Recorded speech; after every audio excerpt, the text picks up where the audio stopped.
I'm Anna Uspenskaya. I'm an interpreter in the Russian interpretation section. My name is Sergei Gogin, and I'm also an interpreter in the Russian interpretation section.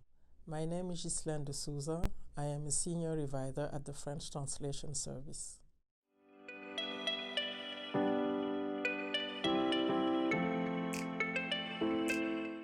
I joined the UN in 2009. Before that, I was a freelance interpreter in Moscow, Russia. I joined the UN in 2009. Before that, I lived in Moscow. I worked as an interpreter for both the diplomatic service and as a freelancer. Well, of course, you need to have a university degree in interpretation. You have to have the working knowledge of 3 official languages of the United Nations, one of which must be your main language in which you will interpret at the competitive examination. That's the main condition to become an interpreter at the UN. You have to sit in for the exam. And I would like to add that the exam is not regular, so the exam is announced whenever the service has the need to fill in the vacancies. So to keep posted, you can sign up for Inspira notifications. This is the way to know whenever the exam is held. After that, you will be able to apply and to sit in for this exam.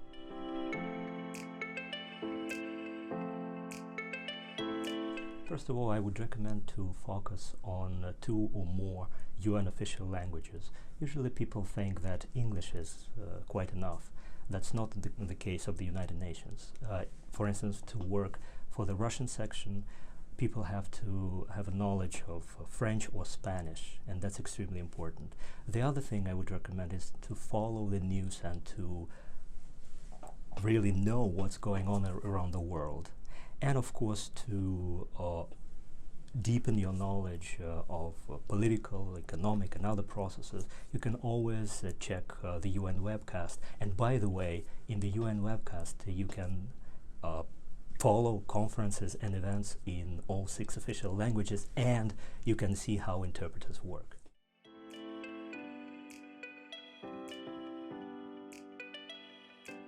I have always known that I want to be a UN interpreter.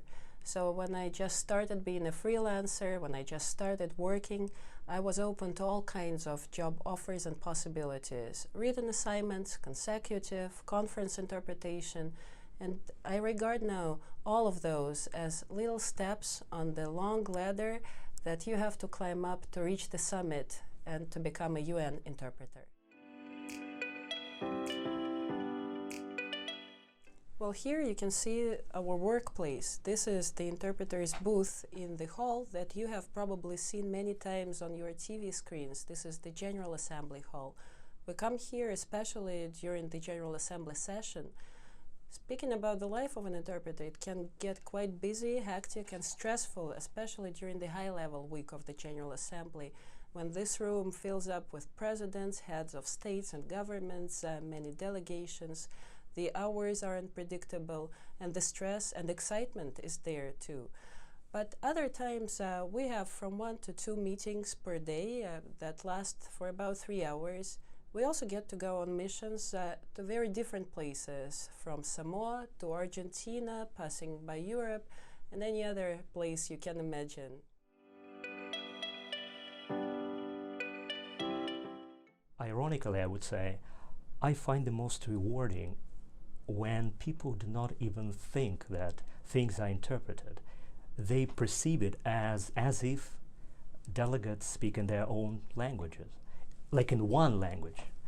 For instance, imagine a bilateral meeting with the Secretary General when they talk to each other and they completely forget about interpretation. And then out of the blue, this high-level person, a president or a prime minister, starts using your words, the words of an interpreter. That's for me the most rewarding about my job. The most rewarding part of this job for me personally is that I get to do what I love every day.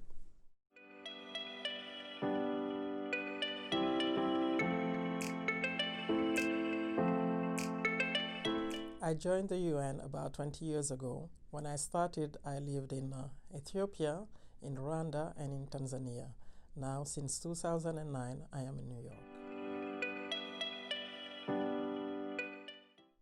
The most exciting part is certainly when you open a newspaper and you see an article that you've been translating, and then you're saying, wow, I did that. I think that's really, for your ego, it's quite something.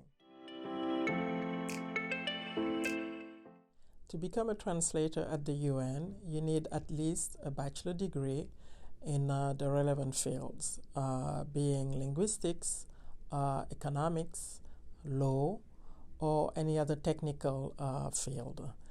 You need to show proof of knowledge of 3 of the UN 6 official languages. Those are Arabic, Chinese, French, Russian, Spanish, and English. If you have a specialty, then you only need to know 2 of those official languages.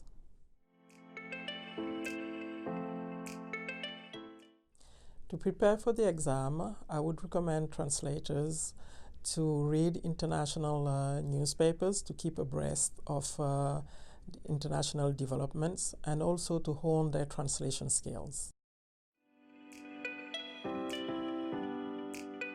Mainly, you have to be curious.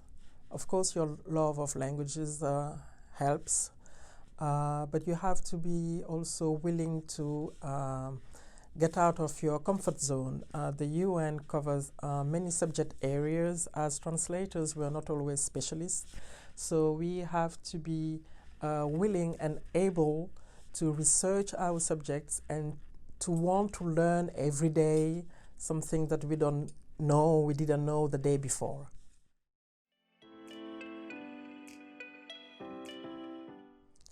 The advice that I would give young professionals is to apply. The wrong impression is that you have to know people at the UN or be connected. I'm saying apply several times, and if you've been rejected, apply again, and that's the only way that you could enter the UN.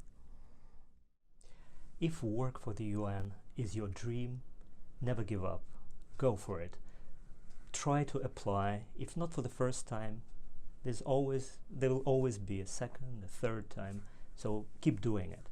And my second advice is just keep studying, learn something, do a master's degree. That's very important.